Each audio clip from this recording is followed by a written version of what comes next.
रुसल हरे बाबू ठलाले कहे बिंदिया बाली घरे आजा हाले तोहरा से रुसल हरे बाबू ठलाले जाके तू बसल बारो बहरे जवानी राजा पलंगे पकहरे आगी के जाई से लहरे जवानी राजा पलंगे पकहरे कहे बिंदिया बाली घरे आजा हाले तोहरा से रुसल हरे बाबू ठलाले जाके तू बसल बारो बहरे जवानी राजा पलंगे पकहरे आगी के जाई से लहरे जवानी राजा पलंगे पकहरे जवानी राजा पलंगे पकहरे जवानी राजा पलंगे पकहरे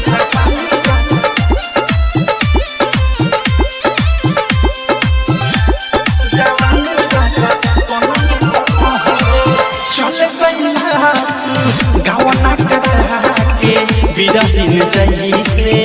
रूप धरा के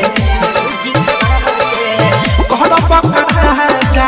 धन कमा के देख न दासा मेहदी के आगे घूमता राजा के सहरे सहरे जवानी राजा पलंगे पकहरे आगी के जाई से लहरे जवानी राजा पलंगे पकहरे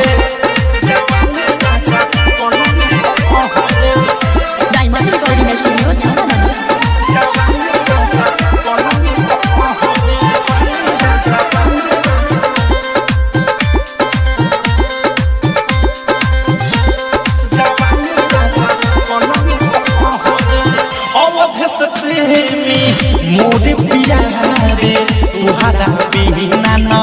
लागे जियारे साथ भइला राइटर ने खिल के साधा पुरइल न बहुत दिल के सारा कसूर बाटे तोहरे जवानी राजा पलंगे पकहरे आगे के जाई से लहरे जवानी राजा पलंगे पकहरे बिंदिया बाली घरे आजा हाले तोहरा से रुसल हरे बाबू ठलाले कहे बिंदिया बाली घरे आजा हाले तोहरा से रुसल हरे बाबू ठलाले